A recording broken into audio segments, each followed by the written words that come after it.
Assalamualaikum warahmatullahi wabarakatuh. Halo, perkenalkan saya Rifda Diva dengan NIM 1101622032 dari kelas Teknologi Pendidikan A Angkatan 2022.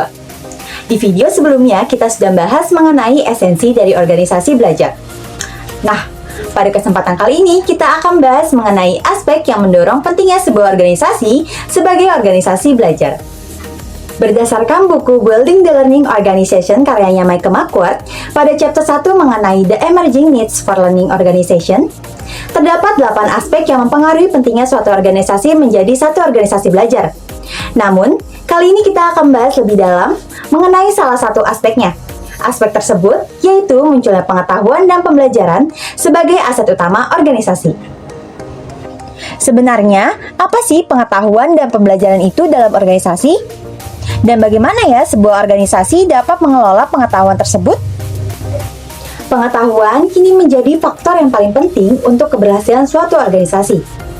Pengetahuan dianggap sebagai sumber utama dalam menjalankan pekerjaan di organisasi, di mana tradisi, budaya, teknologi, operasi, sistem, dan prosedur perusahaan semuanya didasarkan pada pengetahuan.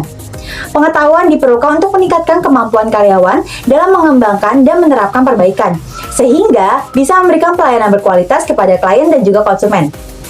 Pengetahuan juga penting untuk memperbarui produk dan layanan, mengubah sistem dan struktur, serta menyampaikan solusi untuk masalah. Pengetahuan yang dimiliki oleh anggota sebuah organisasi, baik itu pengalaman, keterampilan, maupun informasi dapat dimanfaatkan untuk menciptakan keunggulan kompetitif dibandingkan dengan perusahaan lain. Ketika semua pengetahuan ini digabungkan, perusahaan dapat mengembangkan produk dan layanan yang lebih baik, berinovasi dengan cara yang unik, dan meningkatkan efisiensi operasional. Suatu organisasi yang ingin mengelola pengetahuannya dengan baik harus memperhatikan pengetahuannya, karena pengetahuan itu sendiri adalah aset. Untuk itu, fokus utama seharusnya pada individu atau kelompok yang berperan sebagai penghasil pengetahuan, seperti ahli yang memiliki keahlian khusus, tim yang berkolaborasi untuk menciptakan pengetahuan baru, serta komunitas yang saling bertukar informasi. Dengan memahami peran orang-orang ini, organisasi dapat lebih efektif dalam mengelola dan memanfaatkan pengetahuan yang ada. Selanjutnya, organisasi juga perlu membagikan pengetahuannya. Teknologi berperan besar dalam hal ini, terutama ketika kita berada di lokasi yang berbeda. Jika kita berada di ruangan yang sama, kita bisa berbagi pengetahuan secara langsung melalui percakapan. Namun, jika kita berada di tempat yang berbeda, kita bisa manfaatkan email, ruang kolaborasi, dan berbagai teknologi berbasis internet untuk membagikan pengetahuan di seluruh organisasi.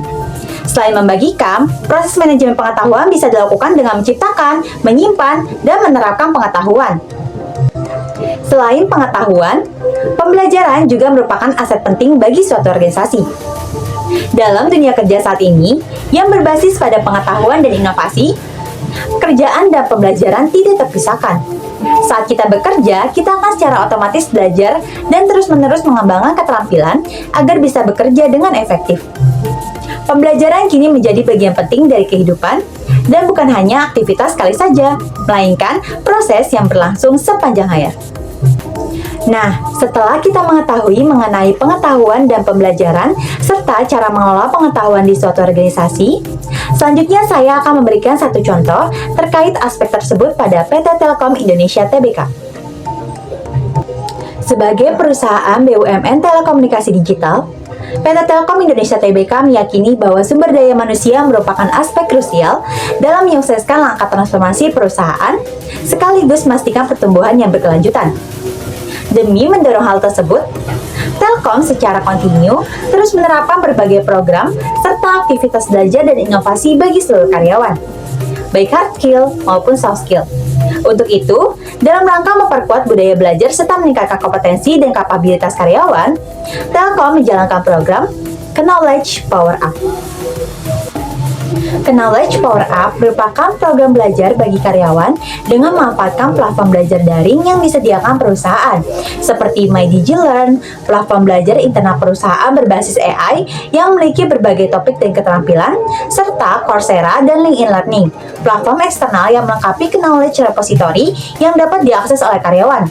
Hingga saat ini, program Knowledge Power Up telah dilaksanakan sebanyak 9 batch dan diikuti oleh lebih dari 7.000 karyawan.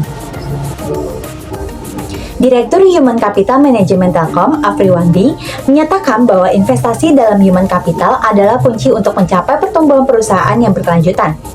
Telkom berkomitmen untuk terus mengembangkan kompetensi karyawan melalui penguatan budaya belajar dan inovasi. Ini tidak hanya mendukung langkah strategis perusahaan, tetapi juga mengembangkan talenta digital yang kompeten dan berdaya saing di dalam Telkom Group.